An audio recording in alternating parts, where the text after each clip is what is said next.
오늘은 마가복음 1장 두 번째 시간 21절에서 마지막 45절까지 말씀을 통해서 은혜를 받으시겠습니다. 21절에 보시면요, 그들이 가버나움에 들어가니라. 예수께서 곧 안식일에 회당에 들어가 가르치시매 그랬습니다. 이 가버나움은 갈릴리 전도의 중심지였습니다. 그 가버나움에서 회당에 들어가서 안식일날 예수님이 말씀을 가르치셨다라고 하는 것입니다. 22절에 보면요, 무사람이 그의 교훈에 놀라니 이는 그가 가르치시는 것이 권위 있는 자와 같고 서기관들과 같지 아니함일러라. 이 예수님의 말씀 가르치시니 그동안의 그 서기관들이 가르치는 것하고는 다르게 느껴졌다는 것입니다. 그 예수님의 교훈에 사람들이 놀랐다는 것입니다. 서기관들의 교훈은 전통에 의한 그런 말씀들이 많았습니다.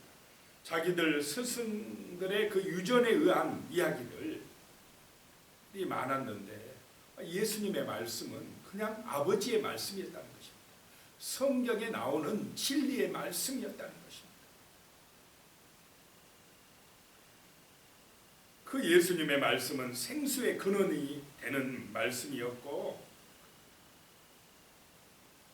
그 말씀이 선포될 때에 치유의 역사가 나타나고 귀신이 쫓겨가고 제사함의 은혜가 임하고 하나님의 나라가 이루어지는 그런 놀라운 능력이 있었다라고 하는 것입니다. 하나님의 말씀은 능력이 있음을 믿으시기 바랍니다. 하나님의 말씀이 성경대로 선포되어질 때에 하나님의 나라를 이룬다는 것입니다. 사람들을 어둠의 권세에서 해방시키는 은혜의 말씀, 생명력 있는 말씀, 살아있는 말씀이 되어야 할 줄로 믿습니다. 사람을 새롭게 만들어버리는, 자유하게 하는 그런 은혜의 말씀이 되었다라고 하는 것입니다. 서기관들과 달랐다는 것입니다.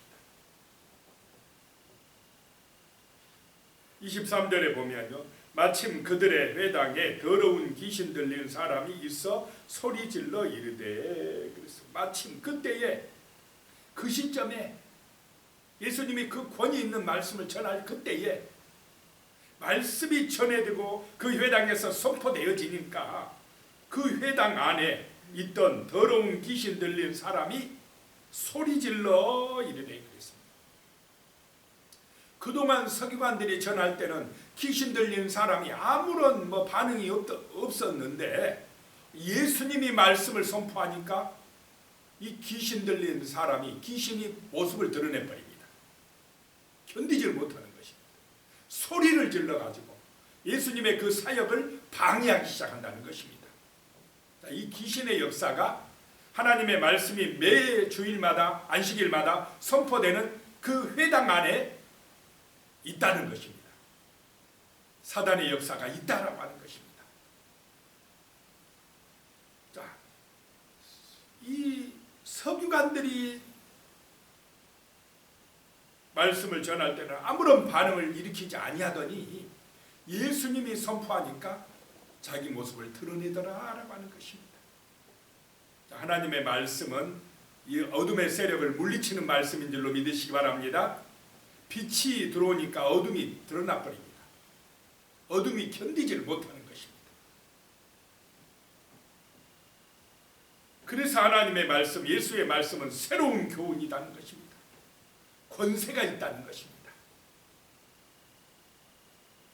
24절에요, 귀신이 하는 얘기가 나사렛 예수여, 우리가 당신과 무슨 상관이 있나이까? 우리를 멸하러 왔나이까? 나는 당신이 누구인 줄 아노니 하나님의 거룩한 자니이다. 이 귀신이 예수를 하나님의 아들로 알아봅니다. 예수님이 왜 오신지를 압니다. 우리가 당신과 무슨 상관이 있다고 이 귀신들이 사람들을 지배하고 사람들을 조종하고 왕노릇하면서 그렇게 잘 살고 있는데 예수의 말씀이 교훈이 선포되니까 이제 그런 자기들의 모습이 탈로 나버리는 것입니다. 뭐가 우리와 상관이 있다고 벌써 와서 우리를 괴롭히나이까? 라고 하는 것입니다. 우리를 멸하려 왔습니까? 나는 당신이 누구인 줄 안다 라고 외칩니다. 소리 지릅니다. 하나님의 거룩한 자이니다. 이 귀신은 예수가 하나님의 아들을 되심을 알아보고 지금 괴로워서 견디지 못해서 소리를 지르고 있습니다. 그런데 참 이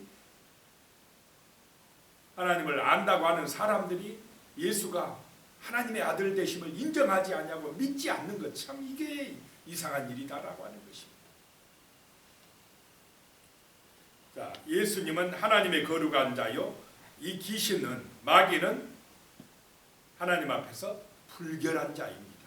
어둠의 세력입니다. 거룩하신 예수가 선포되고 오시니까 이 불결한 더러운 귀신들이 다 드러나고 견디질 못하는 것입니다.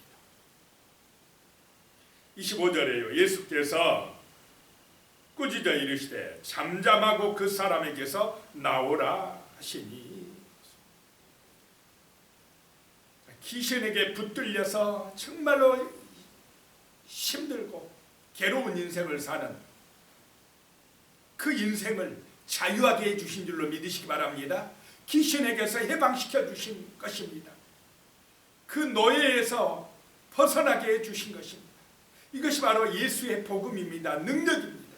사람들이 그 어둠의 세력에 붙들려서 묶여가지고 우상숭배에 빠지고 정말 괴로워하는 그런 불쌍한 영혼들이 구원받게 해주시려고 오셨다라고 하는 것입니다. 그 사람에게서 나오라라고 예수님이 선포를 하시는 것입니다. 26절에 더러운 귀신이 그 사람에게서 흉년을 일으키고 큰 소리를 지르며 나오는지라 그랬습니다. 얼마나 그 인생이 힘들었겠습니까? 귀신에게 지배당하고 귀신 들려서 괴롭힘을 당했겠습니까? 근데 그 귀신을 쫓아내니 이 영혼은 새 사람 되고 이제 제정신이 되고 온전한 삶을 살 수가 있게 된 것입니다. 27절에요. 다 놀라 서로 물어 이르되 이는 어찌 믿냐 권위 있는 새 교훈이로다. 더러운 귀신들에게 명한즉 순종하는도다 하더라. 자, 귀신과의 영적 싸움에서 승리하는 힘은 하나님의 말씀인 줄로 믿습니다. 어떤 다른 세상의 지식이나 능력이 아니라 하나님의 말씀이 무기가 된다라고 하는 것입니다. 말씀을 붙들고 선포하고 기도할 때에 더러운 귀신이 쫓겨갈 줄로 믿습니다. 28절에요. 예수의 소문이 곧 온 갈릴리 사방에 퍼지더라. 그러자 29절에요. 해당에서 나와 곧 야고보와 요한과 함께 시몬과 안드레의 집에 들어가시니, 베드로네 집에 들어가시니, 이제 회당에서 나와서 다시 이제 그 베드로의 집에 들어가시니 그랬습니다. 30절에 시몬의 장모가 열병으로 누워 있는지라 사람들이 곧 그 여자에 대하여 예수께 여짜온대. 31절에요. 나아가사 그의 손을 잡아 일으키시니 열병이 떠나고 여자가 그들에게 수종드니라.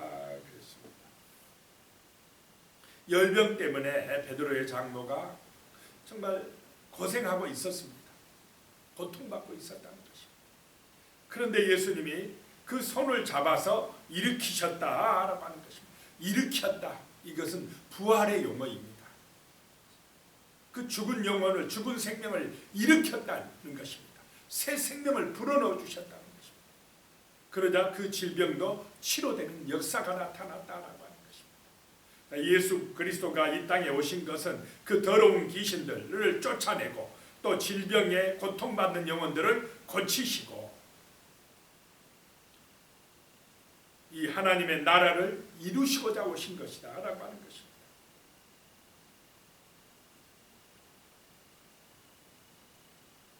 열병이 떠나가자 그 여자가 그들에게 수종드니라 그랬습니다. 온전하게 치료되니까 이제 너무 좋아서 섬기는 귀한 사역을 감당했다라고 하는 것입니다. 이 베드로의 집이 정말 교회가 되어서 수많은 사람들을 고치고 또 그들에게 복음을 전하는 그런 사역지가 되었다라고 하는 것입니다. 33절에 온 동네가 그 문 앞에 모였더라. 이제 여기저기서 병든 사람들이 다 몰려오지 않았겠습니까? 34절에요. 예수께서 각종 병이든 많은 사람을 고치시며 많은 귀신을 내쫓으시되 귀신이 자기를 알므로 그 말하는 것을 허락하지 아니하시니라.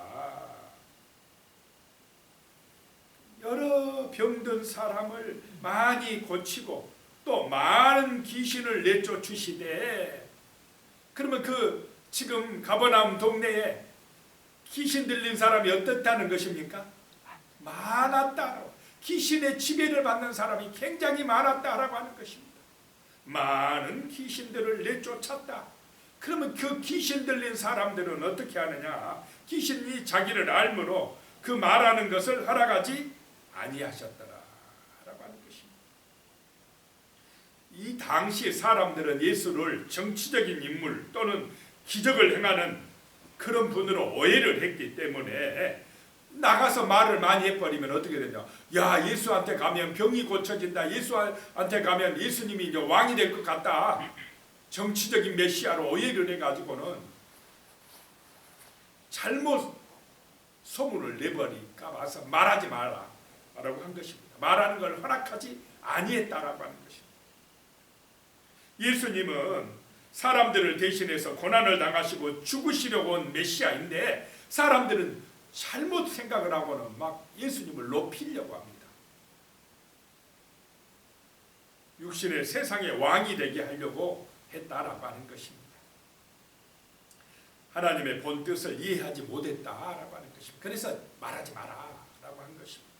35절에 보면요, 새벽에 아직도 밝기 전에 예수께서 일어나 나가 한적한 곳으로 가사 거기서 기도하시더니, 새벽 기도하시더니 그랬습니다.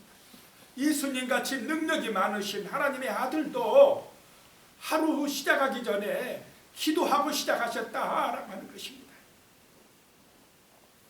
기도하지 아니하면 하나님의 역사 이룰 수가 없다라고 하는 것입니다. 우리도 기도해야 될 줄로 믿습니다. 교회의 힘, 성도의 힘은 말씀 붙들고 기도하는 것입니다. 성령의 은혜를 받아야 되는 것입니다. 36절에 시몬과 미코와 함께 있는 자들이 예수의 뒤를 따라가 37절에 만나서 이르되 모든 사람이 주를 찾나이다 그랬습니다. 주를 찾아야만이 죄와 사망에서 벗어날 줄로 믿습니다. 구원받게 된다라고 하는 것입니다. 38절에 이르시되 우리가 다른 가까운 마을들로 가자 거기서도 전도하리니 내가 이를 위하여 왔노라 하시고 그랬습니다. 자, 예수님이 이 땅에 오신 목적이 이 복음을 전하러 왔다라고 하는 것입니다. 전도하러 왔다라고 하는 것입니다. 자, 우리가 이 땅에 살아가는 성도의 삶의 목적 첫 번째는 예수 복음 전하는 것이어야 할 줄로 믿습니다. 전도하는 것이 삶의 목적이 되어야 한다는 것입니다. 마귀는 어떻게 유혹하느냐? 세상 것만 강조합니다. 이 땅에서 성공하고 부자되고 출세하는 것, 그것이 나를 위해서 좋은 것이다 라고 유혹합니다.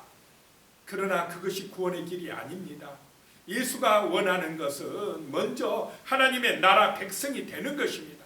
예수의 복음을 믿음으로 거듭나서 새 생명을 얻는 것, 부활의 생명을 얻는 것, 이것이 삶의 이유다라고 하는 것입니다.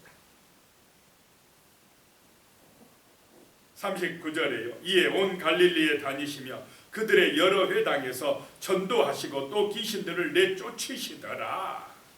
세상의 많은 사람들은 이 귀신이 왕인 줄로 믿으시기 바랍니다. 마귀에게 붙들려 있습니다. 그들에게 전도할 때에 귀신이 쫓겨가고 그 영혼이 구원받게 되는 역사가 나타납니다. 이 전도의 사명이 오늘 우리 시대의 교회의 사명이요 성도의 사명이 되어야 한다라고 하는 것입니다. 우리는 지금 영적 전쟁을 하고 있습니다. 그래서 기도와 말씀으로 무장하지 아니하고는 이 영적 전쟁에서 승리할 수가 없다라고 하는 것입니다. 40절에요. 한 나병 환자가 예수께 와서 꿇어 엎드려 간구하여 이르되 원하시면 저를 깨끗하게 하실 수 있나이다. 이 나병 환자, 사람들이 정말 가까이 하지 않고 소외되고 그 질병 때문에 고통받는 사람이 예수님의 앞에 와서 엎드렸다는 것입니다. 간절히 기도했다는 것입니다.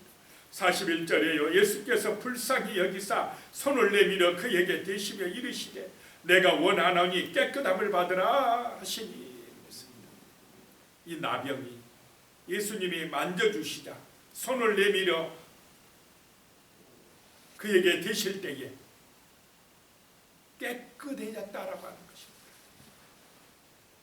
정말로 예수 그리스도에게 올 때에, 예수를 의지할 때에 우리는 이런 질병에서 자유함을 얻게 되고 귀신에게서 벗어나게 되고 참된 기쁨을 얻게 되고 구원받게 될 줄로 믿습니다. 예수님에게는 그런 능력이 있습니다. 나병을 치료하는 능력이 있습니다. 모든 문제를 해결해 줄 수 있는 권세가 있습니다. 42절에요. 곧 나병이 그 사람에게서 떠나가고 깨끗하여진지라 그랬습니다. 이 나병은 하나님께로 가는 것을 가로막는 여러 가지 문제들, 시험들, 그런 것들입니다. 우리 인생에게는 이런 나병들이 있습니다. 예수의 은혜를 받지 못하게 하는 방해하는 나병들이 있다는 것입니다.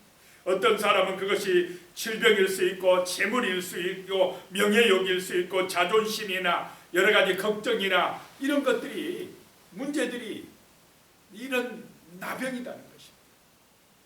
예수께로 올 때에 예수님을 의지할 때에 그런 것들이 치료되어지고 정말 온전한 은혜를 받게 되고 우리가 깨끗해지고 모든 그런 무거운 짐에서 벗어나게 되고 귀신의 시험을 이기게 될 줄로 믿습니다. 기도해야 된다는 것입니다. 예수께로 나와야 된다는 것입니다. 43절에 곧 보내시며 엄히 경고하사 44절에 이르시되 상과 아무에게 아무 말도 하지 말고 가서 내 몸을 제사장에게 보이고 내가 깨끗하게 되었으니 모세가 명한 것을 드려 그들에게 입증하라 하셨더라. 지금 이 나병 환자는 뭐가 기쁘냐면 병 고쳐진 것이 기쁩니다. 아, 병 고쳐졌네. 그런데 예수께서 이 지금 나병 환자에게 주시는 가장 큰 기쁨은 병 고쳐지는 것이 아니라 그의 영혼이 마귀에게서 해방받아 구원받은 것인 줄로 믿습니다. 영원한 생명을 얻는 것, 그것이 중요하다는 것입니다. 그런데 이 사람은 병 고친 것에 집중해서 가서 막 내가 병 나았다라고 자랑할까 봐서 그거 하지 말고 제사장에게 가서 내가 깨끗함을 받았다는 걸 입증받고 이제 그렇게 살아라, 소문내지 마라 라고 이야기를 했습니다. 엄히 경고했는데도 45절에 그러나 그 사람이 나가서 이 일을 많이 전파하여 널리 퍼지게 하니 그러므로 예수께서 다시는 드러나게 동네에 들어가지 못하시고 오직 바깥 한적한 곳에 계셨으나 사방에서 사람들이 그에게로 나오더라. 자, 예수님의 목적은 전도하는 것입니다. 말씀을 전해서 그들의 영혼을 구원받게 하는 것이 그것이 주 목적인데 사람들은 오해를 합니다. 아, 병 낫게 하는 것, 그런 자기 문제 해결해 주는 것, 육신의 문제에만 집중해 가지고는 몰려오니까 예수님이 마음껏 돌아다니면서 사역하기가 어려워지고 말았다는 것입니다. 자, 육신의 목적이 먼저가 아니고 새 생명을 살리는, 전도하는 것, 그 귀신에게 해방시키는 것, 하나님 나라 백성이 되게 하는 것, 이것이 더 먼저여야 할 줄로 믿습니다. 제사함 받게 하는 것이 먼저다는 것입니다. 자, 오늘 말씀을 기억하면서 이 복음이 전파되어질 때에 정말로 귀신들이 쫓겨가고 병든 자가 고침받고 새 생명이 임하는 그런 놀라운 역사가 나타난다는 사실을 기억하고 같이 기도하시겠습니다. 살아계신 하나님 아버지, 그 가버나움 땅 갈릴리 땅에는 아버지 여러 가지 문제와 시험들에 묶여서 고통받는 영혼들이 많았습니다. 더러운 귀신들에게 아버지 하나님이여 묶여가지고 하나님 아버지여 정말 고통 속에 살아가는 불쌍한 영혼들, 질병 가운데 고통받는 영혼들이 너무나 많았습니다. 그 아버지 하나님이여 갈릴리 땅에 예수님이 오시어서 말씀을 선포할 때에 사람들에게 정말로 치유의 역사가 나타났습니다. 병든 자가 고침받게 되고 귀신 들린 자가 새롭게 되어 귀신이 쫓겨나서 새롭게 되는 은혜의 역사가 나타나십니다. 주여 하나님 아버지, 정말로 이 복음이 전파되게 하여 주시옵소서. 오늘 이 시대에도 정말로 예수님께서 전도하러 오셨다 말씀하셨으니 오늘 우리에게 이 전도의 사명을 주셨사오니 하나님 아버지여 정말로 깨어 기도하게 하여 주시옵소서. 기도해서 성령의 능력 받고 이 말씀의 능력으로 힘입어서 우리가 어디를 가든지 이 말씀을 전파할 때에 어둠의 세력이, 귀신의 세력이 쫓겨가고 하나님이여 귀한 영혼들이 구원받는 은혜가 임할 줄로 믿습니다. 이런 놀라운 은혜가 하나님의 교회들을 통하여 나타나게 하시며 하나님의 성도들을 통하여 성령 충만한 능력 가운데에 이 복음이 전해지며 전도의 열매들이 풍성해지는 은혜가 날마다 나타날 수 있도록 도와주시옵소서. 예수님의 이름으로 기도드리오며 지금은 우리 주 예수 그리스도의 은혜와 하나님 아버지의 무한하신 사랑과 성령님의 교통하시고 함께하시고 도우시는 은혜가 영원히 함께하시기를 축원하옵나이다. 아멘.